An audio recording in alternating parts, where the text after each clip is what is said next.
as an example. There were many examples. I could give you examples even worse. He said, no, I will not do that. And I said, yes, you will. 100% you'll do it. He said, no, I won't do that, Donald. You're asking me to double the cost of our prescription. We will not do that. I said, look, you've been ripping us off now for decades. We're not going to do it anymore. You can do it under Biden and Obama and other people. You're not going to do it under us. We won't do it. I said, well, if you don't do it, I'm going to charge you a 25% tariff on all of your wine, champagne, and everything else you sell into the United States. He said, like I said, I will do it. And that was the end of the conversation, right? That was the end of the conversation. So now we have favored nations that everybody said would be impossible to get. And I then had the same conversation with 15 other countries. Every one of them agreed. After a short conference, they all said no. And then within a matter of seconds, they said, we would be very happy to do that. Thank you for asking in such a nice way. And it's a great achievement. I think it's going to be one of the best achievements we've had in this country in a long time. So we're going to be knocking drug prices down at levels never seen before. I want to thank the drug companies because once they agreed, they really did. They felt it was very unfair. One of them told me it's actually a relief to agree because this has been just a rough thing for me, to justify. Because they couldn't justify it. I said, how come in London I can buy something for $10 and in New York I have to pay $130? And they go, well, it's research and development. I said, yeah, but you have research and development from them. Made in the same factory, made in everything. This is where my friend, who's very successful, I told you, a seriously overweight person, he takes the fat pill or the fat shot. And he was in London and he said, costs $87 there, costs $1,300 in New York. What's going on? He called me up. And, I knew that, but he put it in a very blunt way. I've known him a long time. He's a crude individual, but smart as hell, made a lot of money. But he just thought it was sort of ridiculous. He happened to be in London, and he got the shot, Ozempic, I think, or one of them. And I told him it wasn't working. For him, it didn't work. And he brought up a good point. It didn't work. I told him, he knows who I'm talking about. He's going crazy. He begs me not to mention. He's not talking about me, ladies. No, it's not our great vice president. No, but he begs me not to mention his name because he's become very famous without mentioning his name. And he is actually a very well-known business person. But he did make a point. But I knew the point very well. We were always paying far more than any other nation. We were subsidizing the world. Right now, there's no more of that. So we're going to be bringing the drug prices down at numbers never seen before. It's going to have a huge impact, positive impact on healthcare. So with that, we are going to ask a couple of people to say a few words. And we're not going to go through the whole table because the last time we had a press conference, it lasted for 3 hours. And some people said he closed his eyes. Look, it got pretty boring. In all fairness, I love these people. But there's a lot of people. It was a little bit on the boring side. But I didn't sleep. I just closed them because I wanted to get the hell out of here. Some of them, I didn't sleep, by the way. I don't sleep much, let me tell you. But, it's funny. Some of them got me in a blink. When you go like, and they took me at the closed segment of my cycle. And they said, he's sleeping. And besides that, Marco, between these two guys, if I was sleeping, they'd be waking me up very fast. They'd be knocking me, come on, you got to wake up, boss. But no, we've had great meetings. Look, we're the most transparent presidency by far, and I love going around the room, but we're going to pick a few people. I think I would like to ask Steve if he could just give us a brief description of how well we're doing in the Middle East, because we have peace in the Middle East now. There's a couple of little minor flames that we put out very easily. And very importantly, we got our last hostage back, which is incredible. Unfortunately, this was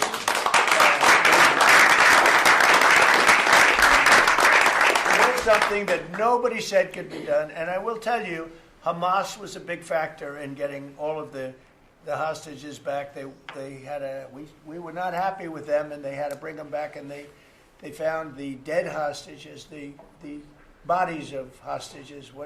And those parents wanted their sons back, I think in all cases sons.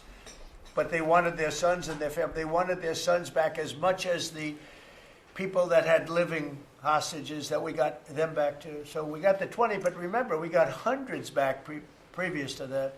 But I always said getting those last 20 back is going to be very tough. And we got them back, and we got all of the bodies back also, which to those parents was just as important as getting back the son that was living. Steve, could you give us a little description, please? Well, your policy of peace through strength, that's what delivered them home. Without that pressure, it never happens. We are in the second phase now. We've stood up for the first time, Mr. President, on your behalf, a technocratic, all Arab government. We've got the terrorists out of there, and they're going to demilitarize. They will, because they have no choice. So we expect that. Pardon me? And now we want to get Hamas no guns, right?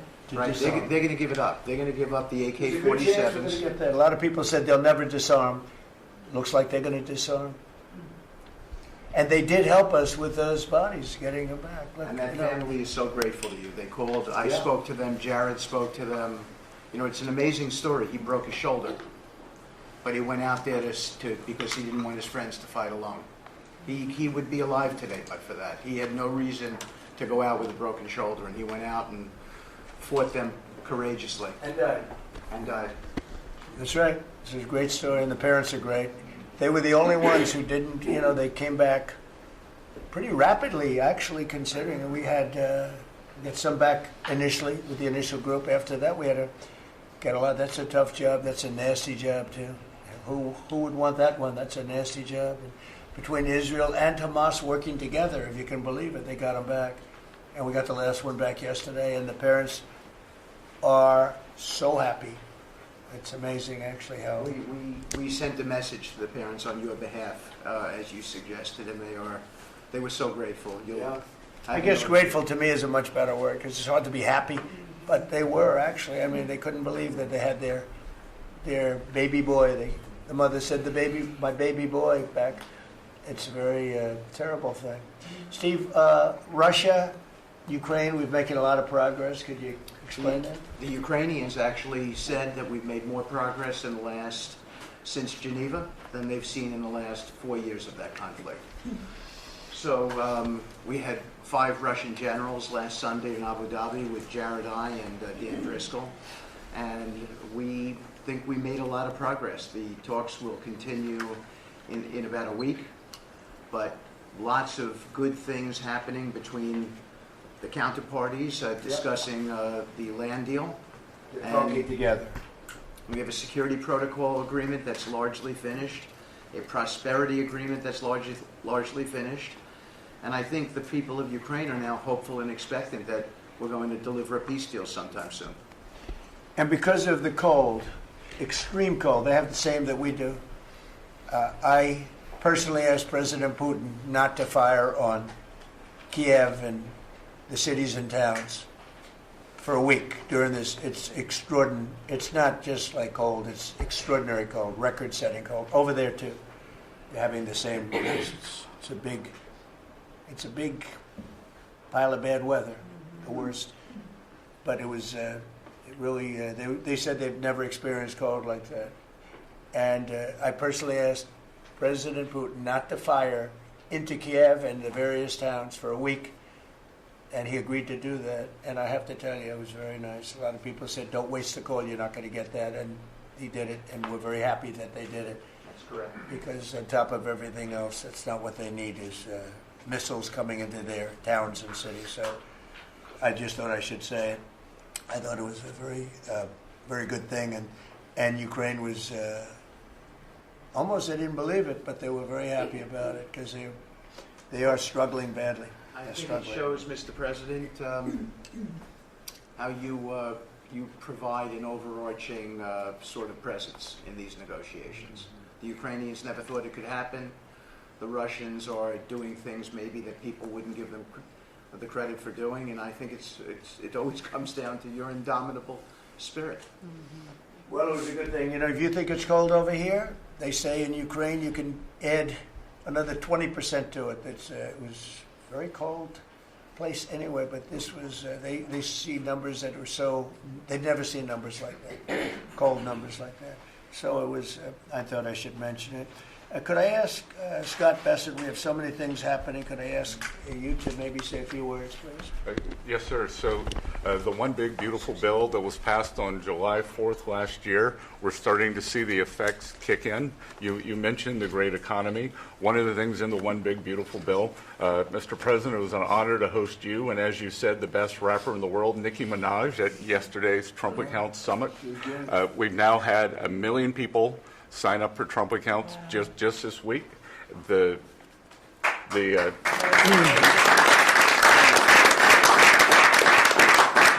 think there'll be 25 million families who are eligible. The segment that you and she did has 1 billion hits. 1 billion hits on the internet. So we're telling everyone, go fill out form 4547, trumpaccount.gov. So thanks to you, the Trump accounts, the next generation's America will benefit from today's record-breaking economy, record-breaking markets. Sir, when we came in, the Biden administration had destroyed the American people with the 3 I's: immigration, inflation, and interest rates. Immigration, check, you close the border. The inflation, as we've heard, back down to target. Prices are coming down. And interest rates, we hope there's more on the way. We've got gains in wages, low prices, and I think 2026 is going to be the year for the Trump boom. It's going to be a supply side boom. I enjoyed the trip out to Iowa. In the diner, the staff there was thanking you for the no tax on tips, and they're expecting big refunds from that. We saw the CEO of John Deere, who said, thanks to your tariffs, new plants in Indiana and North Carolina coming. 2 massive plants being built by John Deere. And he's the chairman and CEO, wonderful guy. And I said he was at the event we had in Iowa, which is appropriate, John Deere, Iowa. But I said to him, so what are you doing? He said, we just announced 2 massive plants. In fact, they're going to have 1 plant for excavators. And he said, there hasn't been an excavator built in this country in 50 years or something. He said they're taking it out of Japan and they're moving it into the United States. They're 2 very big plants. And I said, so why are you doing it? He said, because of you and because of tariffs. I said, if we didn't have tariffs, would you be doing it? He said, absolutely not. So it's very important, and I hope we're going to be successful with the Supreme Court case, because we're waiting, and we're taking in hundreds of billions of dollars, and we don't want to give it back, number one. And number two, and you know, the people that are fighting us on that case, by the way, are China-centric. These are people that are for China, but they're also outside of the United States. These are countries that have ripped us off for years and years, charging us tariffs, and now we're doing an amazing job, and we're getting it back. We're getting it all back and then some, and they're the ones that are leading that lawsuit that we have in front of the United States Supreme Court. So it's a very important lawsuit for our country, and hopefully it's going to work out. We're waiting a long time, but hopefully it's going to work out. We've taken in hundreds of billions, even trillions of dollars, and certainly we've taken in trillions of dollars of, you know, a big part of that $18 trillion that's coming in is because of tariffs. They're coming in, they're building because they don't want to pay the tariff, and the tariffs are very, you know, steep. They could be much steeper. You probably saw I put out a truth today, and the tariffs could be much steeper. We've been actually very nice about it. But even being nice about it, we've taken in hundreds of billions of dollars. And honestly, they've given us tremendous national security. The power that we have because of that. They have given us tremendous strength and national security. Go ahead, Scott. Yes, sir. And the IEPA power you used on the tariffs, as you said, we're bringing in tens of trillions of investments. The tens of trillions of investments turns into factories construction, which turns into factory jobs, which turns into consumer spending. You've right-sized the government, so government employment is down. Private sector is up. Growth was a stunning 4.7%, 4.8% in the past 2 quarters. Biggest back-to-back gains in a decade. And we are doing that with government finances improving. So that will bring down the borrowing cost, the calendar year budget for 2024, 7% deficit to GDP, highest when we weren't at war, not in a recession, all the way down to 5.4% and getting better. Biggest decline since 2014. Generational gains in productivity, soaring productivity. We're going to lift workers' pay, record high prices, record high profits, and stock prices are soaring. You got a manufacturing renaissance, and all the key inflation metrics are trending lower. Over the past 3 months, the consumer price index is just 2.1, and core prices are even lower at 1.6, and I think that could trend below 1, given energy, as you talked about, the pharmaceutical discounts, and rents. So we're expecting a great year in 2026, Mr. President. And we're going to be announcing next week, I think sometime, Scott and Howard and everybody, we're going to be announcing the head of the Fed, who that will be. And it'll be a person that will, I think, do a good job. We're paying far too much interest in the Fed. The Fed rate's too high, unacceptably high. We should have the lowest. And I think you read my statement today. I put out a statement before the meeting. But we should have the lowest interest rate anywhere in the world, because a lot of these countries are successful only because of us, because we allow them to have surpluses. And without surpluses, some of the countries that you most respect financially, that you say, oh, this one, that one, this one, that one, they're successful because we allow them to have surpluses. And we could easily stop that with the powers that we have, but we don't. We took some of it, but we took really just a small portion of it compared to what we could take if we wanted to. We should have the lowest interest rate anywhere in the world. They should be 2 points and even 3 points lower. And if it was, each point is the equivalent of, I would say, $500 billion. So if you got 2 points low, you have $1 trillion in saving. And it's almost, if you call it just a paper expense. You can do it with a pencil. It's not cutting. It's not saying we have to get rid of jobs, or it's just like literally so easy to do. But we have a guy that doesn't want to do it because he's, I think he's politically biased. I really do. I believe he's politically biased because most smart people say it's not even a question. But despite that, we were able to bust through. It's like busting through a wall. We're able to bust through a wall, and we have the kind of numbers that Scott and Howard with the steel and other things talk about. What would you say, Howard, in terms of how we're doing, generally speaking? Great businessman, very successful guy. He's doing a really good job. What would you say?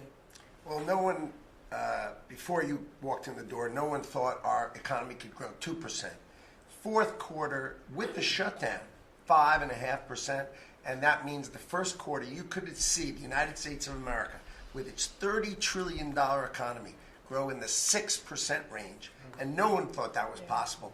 That's how you get jobs. That's how you get money down. That's how you fix the deficit. You are fixing everything with your policies. You have changed America and created the golden age.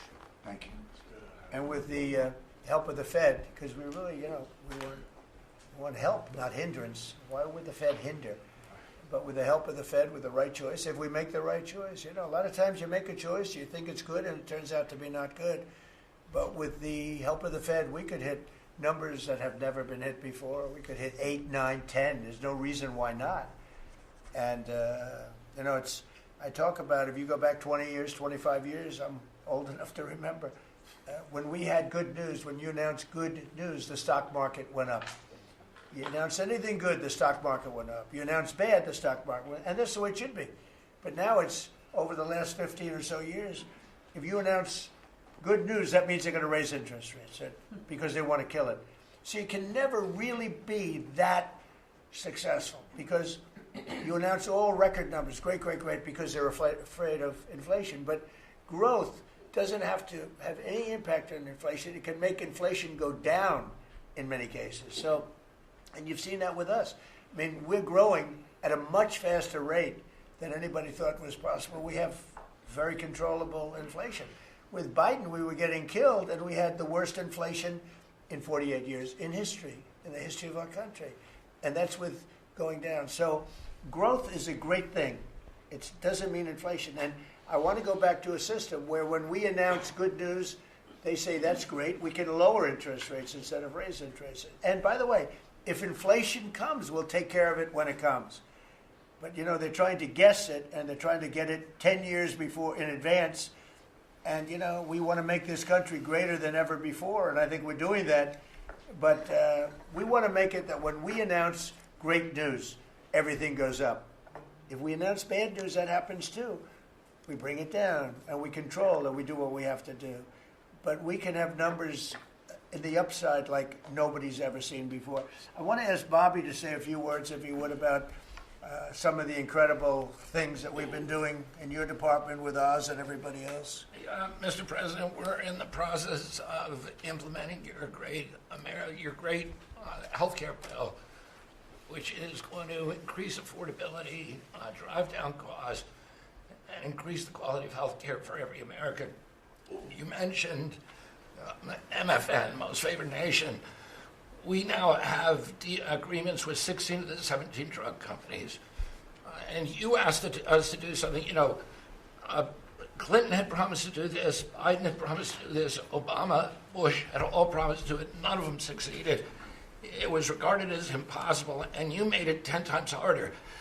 As you said, not only do I want MFN, but I want them to all reshore their production to this country. And they don't have any money to do it because we've taken it all from them. And I want to make sure we continue to lead the world in innovation. We succeeded in all of those goals, and the proof that we did that is after we signed those agreements, the stock prices for those companies went up $1.3 trillion. Amazing. And they are reshoring. Eli Lilly is building 6 new plants, including an API plant. So the next time that we have a pandemic in this country, we're not going to be stuck buying API from China, who cuts us off. We're going to be able to make it right here. Novo Nordisk is building 4 new plants, and we are going to be releasing Trump RX so that every American can get the lowest prices in the developed world. In some cases, they're going to be lower than the lowest prices in the developed world, and that's going to be happening sometime probably in the next 10 days. So we're doing rural health care. We sent out $10 billion last week. The states have that money. They're going to be giving it to rural hospitals sometimes in the next 2 weeks. And we're going to revolutionize rural health care in this country. You are raising the influx of federal dollars to rural health care by 30% over the next 5 years. So 30% every year, more dollars, federal dollars, are going to be flowing to them. It's going to allow them to rebuild their decaying infrastructure, to retain providers, and also to revolutionize the use of AI and other technologies, which is going to dramatically lower the prices for rural Americans and raise the quality of their health care. Brooke and I released the dietary guidelines, which have been received incredible acclamation from both sides of the aisle. We are going to change the food culture in this country. Brooke gives away $405 million a day to buy food for Americans. And the WIC program, the Head Start program, SNAP, school lunches, the VA, and the military, they're now going to be getting real food for the first time. And Brooke came up with the ingenious idea of requiring every store in this country that accepts food stamps to double the amount of real food that they're selling. And this is going to drive changes in the market, and it's going to lower the cost of meats, of proteins, of whole grains, of fruits and vegetables, so that every American will have in their reach an affordable meal that actually is real food.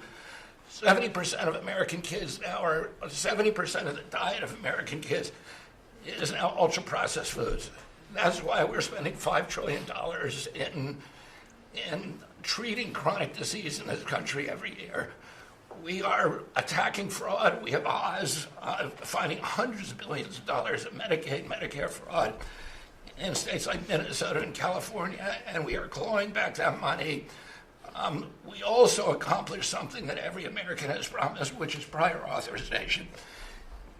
Now we have 80% of the insurance industry that has agreed to eliminate prior authorization in almost all of their procedures. So that this is going to dramatically change the experience of every American with the healthcare system. When you go to your doctor at your point of care, before you leave that office, you will know whether the insurance company is going to pay for the procedure or not. And that is going to, as I said, change the experience. We're also doing price transparency, which you asked during your first term. It never got implemented because the Biden administration never enforced it. We brought more enforcement actions against hospitals than in this 1 year, and the Biden administration bought in 4 years, and we're doing a crackdown so that every American, when you go to a restaurant, you look at the prices before you buy the meal. You ought to be able to do that when you go to a hospital, and by the time that we leave office, every American is going to have that guarantee. We're doing a lot of other stuff, but we were told to keep it short. So. And the autism, that's moving along, really, is that? We've commissioned now dozens of studies, maybe over 100, and we are going to get those done for you. Good. That's so important. Also, Eli Lilly, Merck, Pfizer, every drug company, they're spending trillions of dollars right now, as we speak, building plants in the United States because they want to be able to save a lot of money on tariffs. It'll be hundreds of percent, 100%, 200%, 300% in 2 or 3 years from now. So I said, you better have your plant built because in 2 years from now, before I leave office, it'll be a sad day. Very sad day for me. But before I leave, every one of these plants better be built because you're going to be paying 300% tariffs. And they're all building their little hearts out. I spoke with the head of Eli Lilly, who's a fantastic guy, a star, actually. He's a star, very smart. And he told me he's building 6 plants in the United States, big ones, in locations that I know very well, but all over the country. Merck is building, and Pfizer's building, and every one of them's building, and foreign companies are building. So it's an amazing thing that's happening, and you're doing a fantastic job. I read an article today where they think Bobby is going to be really great for the Republican Party in the midterms. So I have to be very careful that Bobby likes us. But we'll let you do your job, right? Thank you, Mr. President. Thank you. You're doing a great job. You and Oz and the whole group, they're doing a... I'll add this, and Marty McCary has done an incredible job at FDA. That's true. Last month, we approved more gene and cell therapies than any time in history. And we're making this a safe and productive and encouraging ecosystem for biotech so that China does not steal that industry from us. Fantastic. I'm going to ask Scott Turner to speak really quickly about housing because, in my opinion, I have very strong opinions on housing. That's what I did for a long time. I did good with it. But, we got to get interest rates down even lower. They are now pretty low, but we got to get them lower. And I'm a big factor, to me, the biggest factor is interest rates for housing. Only in that, you have a lot of people that have become wealthy in the last year because their house value has gone up. And, when you get the housing, when you make it too easy and too cheap to buy houses, those values come down. I don't want those values to come down. We have millions of people that own houses, and for the first time in their life, they're wealthy because their house is worth $500,000 or $600,000 or more or less, but more money than it's ever been worth before. I don't want to do anything to knock that down, and so I want to be very careful with this. You make housing, I can turn on housing immediately, but you make it too easy and you're going to knock the value down of people that own houses. I want to, for those people, those millions of people that own houses, we're going to drive those values up, but we're also going to try making it easier for people to buy. The best thing that can happen for both groups of people is lower interest rates, and those interest rates are coming down, and with a proper, intelligent person at the Fed, that person will be able to work with us to get interest rates down. That covers all of the sins. It covers everything. Lower interest rates keeps the values up for the people that have housing and lets other people buy housing. And Scott, if you could just expand quickly on that. Yes, sir. You did allude to when we first came in, sir, our fiscal house in America was a mess. But because of your economic policies, the economy is thriving. And I do have some good news to share. As you said, good news. I hope this will make the interest rates continue to go down. But because of your policies, sir, home sales in December they rose sharply to their strongest pace in 3 years. A lot of people, when we first came in particularly young people, were concerned and asking the question whether they would ever be able to afford to buy a house in America, which is the American dream. The 30-year fixed mortgage rate dipped to a multi-year lows, driving monthly payments down for the 2 years at the lowest levels. So more people can get a mortgage now, more families can be able to afford to get a home and achieve the American dream. At HUD last year, we helped and supported over 1 million people through FHA and Ginnie Mae to be able to buy a home. 500,000 of those were first-time home buyers, and hundreds of thousands of our veterans we supported. And so that's good news that millions of people in our country are now beginning to buy homes. We also, sir, saw that you are, and we're working with you, making bold action to ban institutional investors from buying single-family homes. Those homes are for the American people. So, sir, thank you for your leadership on that. Also working with Director Pulte over at FHFA to buy $200 billion worth of mortgage-backed securities, driving down even more the cost to get a home. And so we're grateful for those actions. Also, the One Big Beautiful Bill has been tremendous, making the low-income tax credit increase, working with Secretary Bessent at Treasury to produce more projects and more homes in America. And the One Big Beautiful Bill also made our beloved opportunity zones permanent. And the media doesn't talk about opportunity zones very much, but I'll do it today because I know that they have been transformative in our country. Over 1 million people lifted out of poverty, sir, in opportunity zones, 300,000 new units of housing in opportunity zones, and a 3.4 increase in the value of houses. By the way, we have to give him credit. Senator, he's a great guy. Tim Scott came to see me, first administration, first term, and he had this idea for opportunity zones, and he gave me the idea. We did it. We implemented it. It's one of the most successful programs in the history of our country, and nobody talks about it. The press doesn't talk about it, but I want to just tell you, Tim Scott, Senator, South Carolina, did a great job, right? Did a wonderful job, yes, sir. Did a good job. He's a good man. Yes, sir. And so those have been made permanent now. Will help millions of Americans to be able to afford to buy homes. Also, the One Big Beautiful Bill has been allowing HUD to make sure, working with the Department of Homeland Security, that every person that lives in HUD-funded housing is an American citizen. A blind eye has been turned prior to us being here to people living in HUD-funded housing, but no more. We're going to take account and transparency to make sure. And so there's a lot of crime that goes on in public housing, but we're coming after the criminals and making sure that everybody in there is an American citizen. So thank you for your support.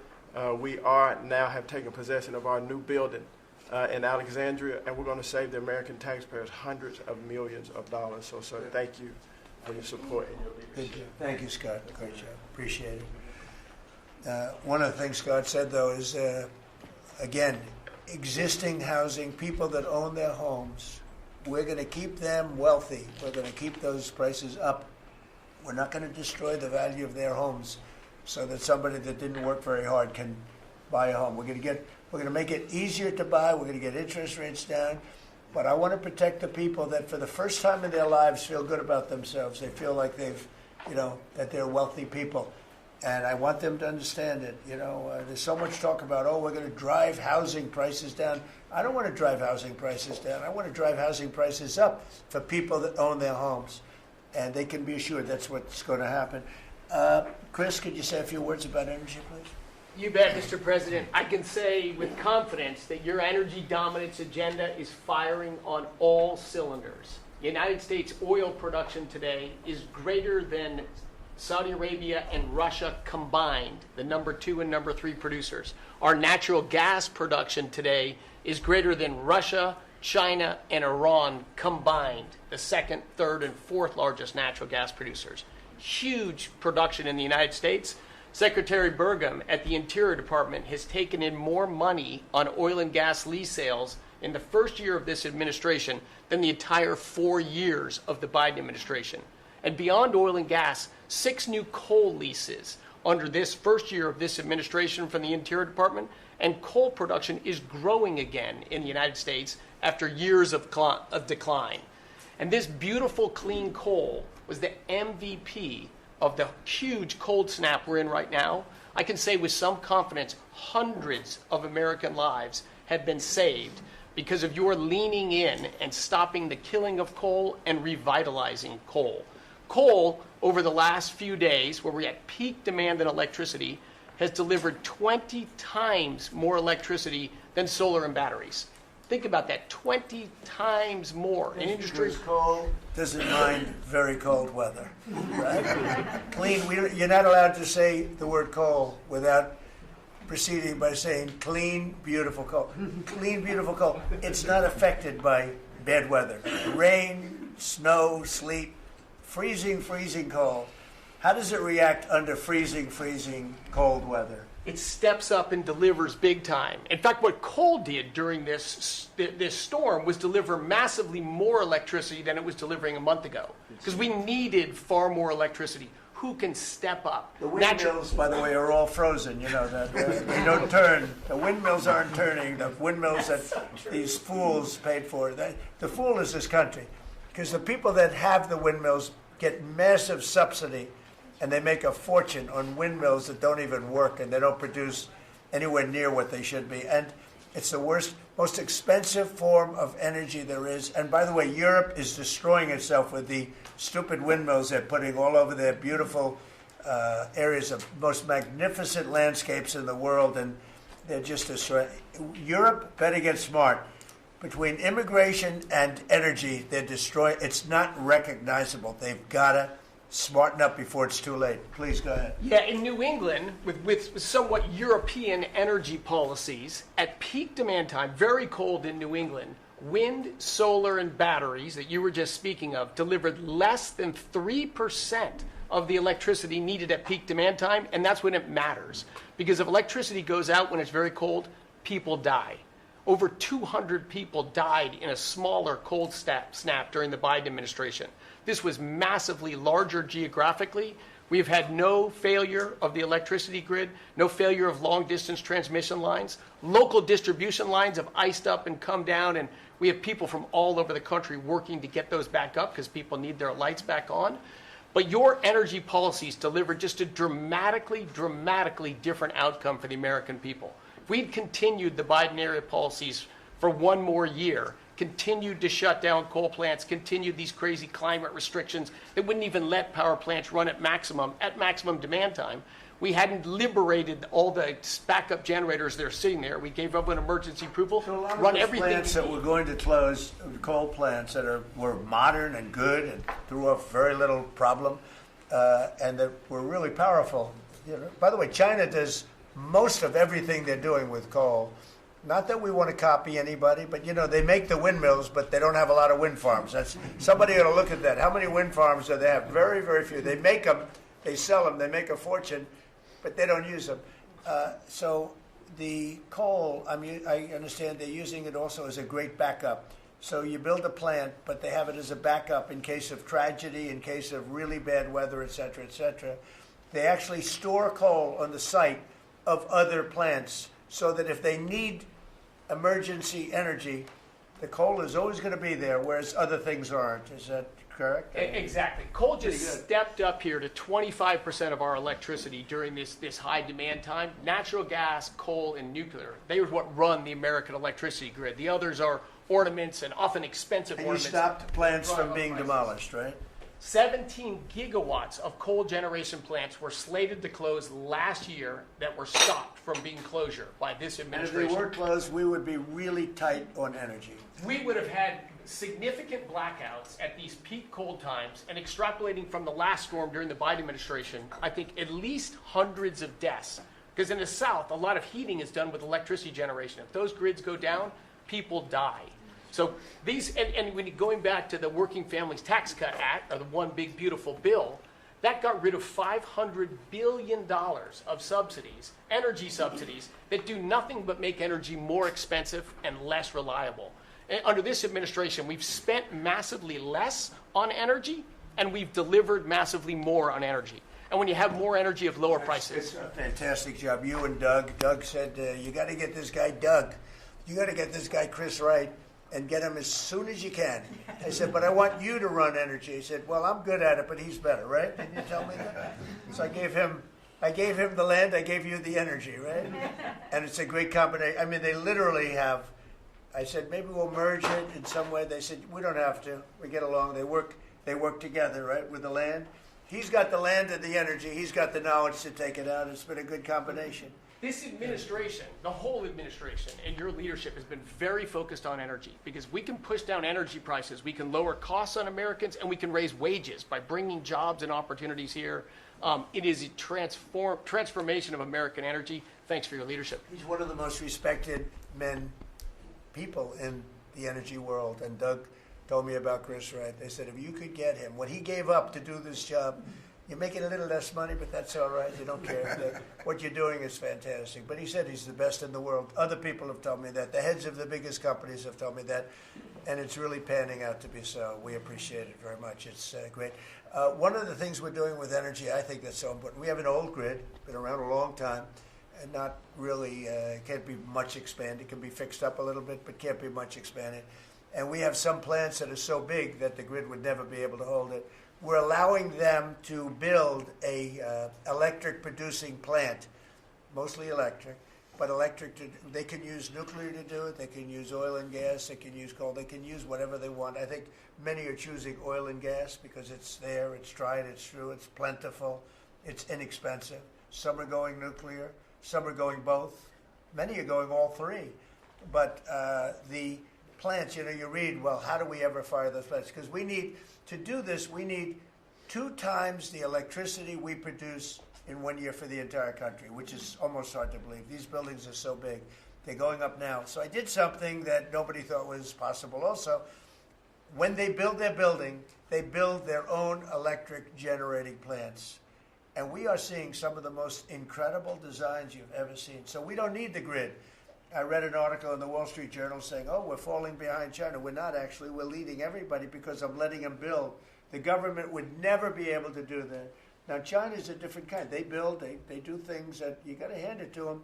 President Xi, they build vast amounts of energy. They don't have certain constraints that we have in this country, but we're more than topping them. We're leading China by a lot on AI, and it's primarily because I'm allowing them to build with their plant their own electricity. If they had to rely on the grid, they wouldn't have any power. You wouldn't have any power for anything. And they're building the electricity. And one of the reasons I'm able to do that is we have a very capable man in the room named Lee Zeldin. He may be in the room someplace. Is it his normal place? He's there. He's always there. Most reliable, solid guy. And he's done an amazing job. Could you just explain that? And also, because of the fact he's so good, California has a problem. The hardest permit to get when they lost 25,000 or so houses, which shouldn't have been lost, they should have allowed the water to come down from the Pacific Northwest, which was very plentiful. But they didn't do that. They lost 25,000 houses. Lee and his team gave them the most complicated permit within 20 days. Everybody, every single house that burned down got the federal approval. Unfortunately, it's well over a year. And the state and the city, that's Gavin Newsom, and the city, the mayor who's grossly incompetent, by the way, they have been unable to give permits. There are like 3 houses being built out of thousands and thousands. They have no permits. So I read about a week ago that it's possible because of what's happened, whether you declare national emergency or something, these people are they're dying to build their house. They want to do something that I could put somebody in charge from the federal government. Congratulations, Lee. And I'm putting Lee Zeldin in charge of getting them their permits, city, federal. You have the federal, you need the city and state, and I hear you have great powers over them if we want, and we're going to give you that power. We've already given you that power. So Lee Zeldin is going to work with the thousands of people that are dying to build their house. And I also recommend one other thing. Give them the house plus a 10% bonus. In other words, you get a bonus, you can build your house 10% larger. They've suffered so greatly. They've waited so long, and they should be given a bonus. So I think, and I've heard this has been done before, they get a 10% bonus. They can build a house that's a little bit larger than what they had before. And I'd like to have you take it over. Mr. President, your great Secretary of State was looking for another job. So. I was thinking about him, but he's pretty well booked. I watched him yesterday. He did a great job yesterday, but he's a little booked up. Let's go, Lee. Talk. No more ideas like that, Lee. When President Trump came into office, he immediately signed an executive order giving EPA 30 days to complete our Phase 1 hazardous material removal so that the Army Corps can come in and complete their Phase 2 debris removal. So at first, the response was that was going to be impossible. Good luck trying to get it done maybe by the summer. But we figured it out because operating at Trump speed, the president was just sworn in. We had to get it done, and we got it done in less than 30 days. The Army Corps then came in and completed the debris removal. So the federal government, while the governor has tried to accuse this president of not focusing with a laser on putting all of the weight of the federal government into getting this done, it happened from the moment he was sworn into office. SBA came in. I think it was about half of the disaster loan money, billions of dollars from last year went towards these residents and businesses. So the full weight of this government. But right after I was sworn in, which was actually a year ago today, my first trip was to East Palestine because the vice president never forgets his home state. The second trip was going to Los Angeles. There were people with contractors all over Palisades and Eaton ready to rebuild right then and there. You're talking about a year ago. And now the frustration, the passion that we all hear from all of these Los Angeles residents. And President Trump, he's made it clear to us that he's heard enough. And the message should be heard loud and clear to that local leadership. They should be motivated listening to this right now. And when this cabinet meeting is over, if it hasn't been done already, is that they need to go into the office where these permits are just laying around, flip over tables if you have to, fire people if you have to, and get all of these approvals done so that people can rebuild their lives. It's been a year, and this president has had enough. So whatever you can do, that's going to be very important. And it's so sad, those people, we were there a few days after the fire. You were there with me. We're walking down the streets. The people are devastated. The love that they had for that property was everybody was going to rebuild, and they thought they could do it immediately. They should have. We gave it to them so quickly, but they can't get their permits. They still can't build, and they're losing spirit too. I mean, a lot of people are losing spirit. And the other thing I'd like to talk to you about and other people about that happen to be sitting around the table. They want to build a low-income housing project right in the middle of everything in Palisades. And I'm not going to allow it to happen, okay? I mean, maybe it's politically correct, maybe it's not. I'm not going to let these people destroy the value of their houses. I built a lot of low-income housing. I made a lot of money building low-income housing. I know more about it than anybody. We're not going to allow this guy to build a low-income housing project on top of everything else in the middle of that mess that was created by the fact that they didn't allow water to come down from the Pacific Northwest, okay? And I'd like you to have that stopped and stopped immediately. No financing. That might be you, Scott, because they'll come to you for financing. It's never going to be approved. You would never, but Scott thought it was a horrible thing. So there's going to be no financing for low-income housing. Let the people build their houses, and as fast as you can, help them, help the mayor and help the governor get their permitting done, okay? Yes, sir. Okay, thank you very much. Kelly, I think you were just alluded to. Are you helping some of the people out there with loans? Yes, Mr. President. Thanks to your leadership, you also helped put the fires out. Your executive order got water to the scene in your earliest days of your presidency. So you've been there from day one. We've been out there twice now. There had been no changes until your executive order this week that is allowing that permitting to happen quickly. We have 16,000 structures burned. We have put loans out on 12,000 of them for $3.2 billion. More than half of all the disaster money delivered in America went to that area. Now, because of the abject leadership, the failures of Gavin Newsom, they have not been able to rebuild. Because of your leadership, they're going to be able to rebuild. But that's not all you've done. They'll take the credit for it. Watch. It'll start, and they'll take the credit. Look at the great job we did. They would never. It wouldn't get built in 20 years, and it will be destroyed by building low-income housing next to luxury housing. History says that doesn't work too well. Go ahead. We're going to make sure that doesn't happen, Mr. President. Please. But under your leadership, you've ended at least 8 wars, okay? But probably the most important and underreported war that this president ended was Joe Biden and the Democrats' war on Main Street and hardworking families. We've seen it as I've gone across the country this month, 10 different states, and we saw it when we were together in Iowa. Hardworking families, farmers, small businesses expressing gratitude, lined up to thank you. I was out with our great vice president last week in Toledo, Ohio. They are thanking this administration for getting Main Street back. The Trump tax cuts, the tariffs, deregulation, it's all rocket fuel for hardworking families in Main Streets. And I see it whether it's talking about small business expensing, 100% accelerated for Made in America factories, the 20% pass-through, but it's also working families where they have expanded child tax credits, increased standard deductions, permanent low-income tax rates, health savings accounts, Trump accounts. This president is delivering for Main Street. It's the most underreported story in this country. And I see it in Main Street businesses. All-time small business confidence hit a record under this president last year after the Trump tax cuts. All-time small business formation now at 36 million small businesses and a record $100 billion out from SBA because a record number of people want to invest in this country and hire. And whether I've talked to manufacturers about tariffs, they know that this president is bringing manufacturing back, just like Prince Manufacturing in Macon, Georgia. 500 employees machining parts for our defense, our agriculture, our automotive, our aerospace industry. They're going to hire 500 more people this year because of tariffs, because of the Trump tax cuts, and because of SBA lending. And I see this state after state as I've gone across the country, talked to hundreds of business owners, walked dozens of factory floors.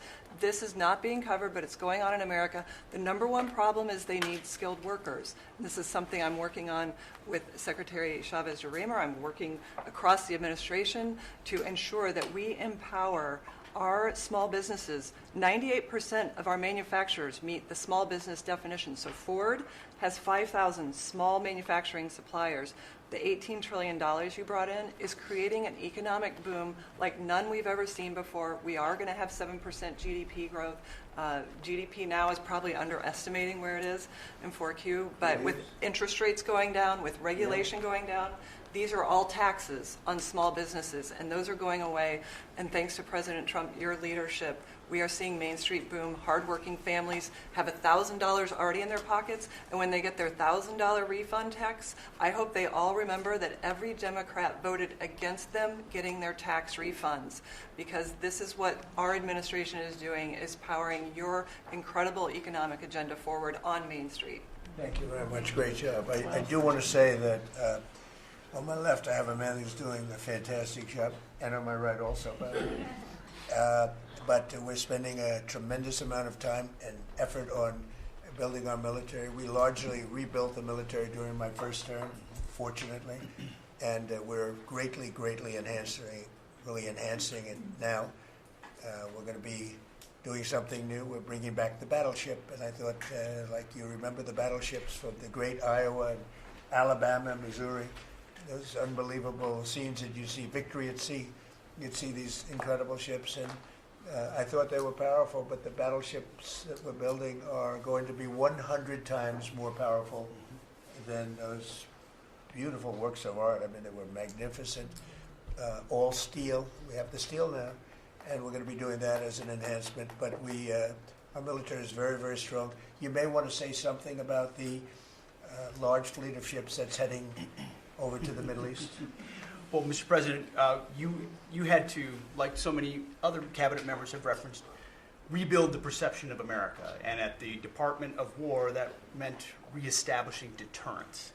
What happened in Afghanistan, what happened in Ukraine, a war that never would have occurred, what happened on October 7th in Israel, never would have happened under President Trump. So as a result, we're having to rebuild how our enemies perceive us. And when President Trump said, we're not getting Iran, you won't have a nuclear bomb, he meant it. And we sent those B-2s halfway around the world, and they never noticed. When he said, we're not going to tolerate trafficking drugs anymore in our hemisphere, we treat them like the Al-Qaeda of the Western Hemisphere, he meant it, and we're executing that. When you said, Mr. President, we're securing the border, the military was proud to do their part alongside Homeland Security to do that. Same thing with Iran right now. ensuring that they have all the options to make a deal. They should not pursue nuclear capabilities, and we will be prepared to deliver whatever this president expects of the War Department, just like we did this month. No other military in the world could have executed the most sophisticated, powerful raid, not just in American history, I would say in world history. What those men did going downtown, another country, the most secure place in the most secure base in the middle of the night, without anybody knowing until those simultaneous bombs dropped 3 minutes before the helicopters dropped. No other country could coordinate that. No other president would have been willing to empower those warriors that way to be that effective. And that sends a message to every capital around the world that when President Trump speaks, he means business, and we are reestablishing deterrence at the War Department, Mr. President. Thank you. Great job you're doing. Just to finish up on that, the Somalian pirates over the years have pirated, stolen many ships. They would get large amounts of money for the ship. You know, you have $1 billion ship, and the insurance companies didn't want to fight because, you know, some of those ships are very flammable. They're carrying millions of barrels of oil. Very flammable, very dangerous situation if they're shot at. So they wouldn't fight. We notified them a number of months ago. Anybody that does that gets the same treatment as a drug dealer sending their drugs in from Venezuela or anybody else. As you know, it's 97% down by water. So the drugs coming in by sea or by water is down 97%. Now we're also starting. That was the more difficult route. Now we're starting to do that by land also. It will be, you'll see that happen as they come in and kill our people with drugs. I think the real number is 300,000 people a year, not 100, but whatever it is, it's a lot of people, hundreds of thousands of people. They're going to get hit. But also we added to the list the Somalian pirates that go out on a boat, similar type boat, actually not quite as fast, not quite as nice as you can imagine, but they get the same missile that we give to the people that are bringing drugs. And so far, we haven't seen anybody going out.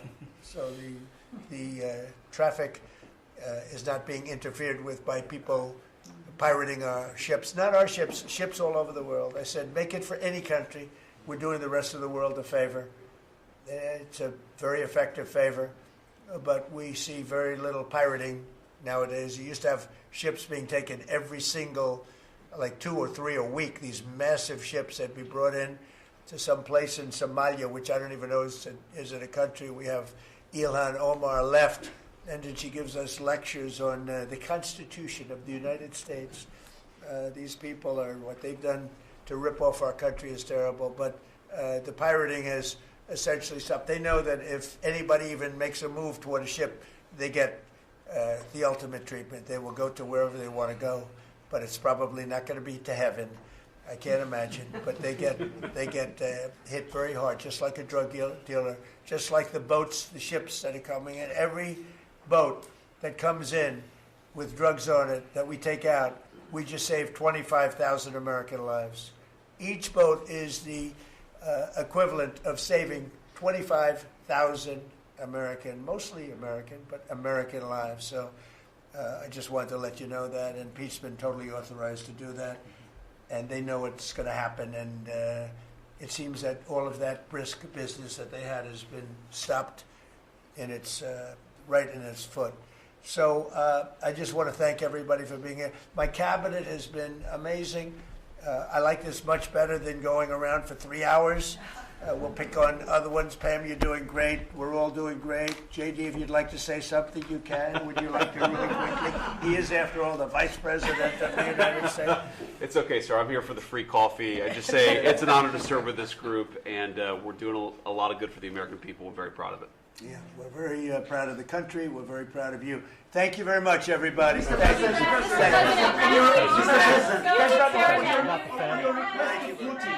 Mr. President, why not take questions? Mr. President, one question.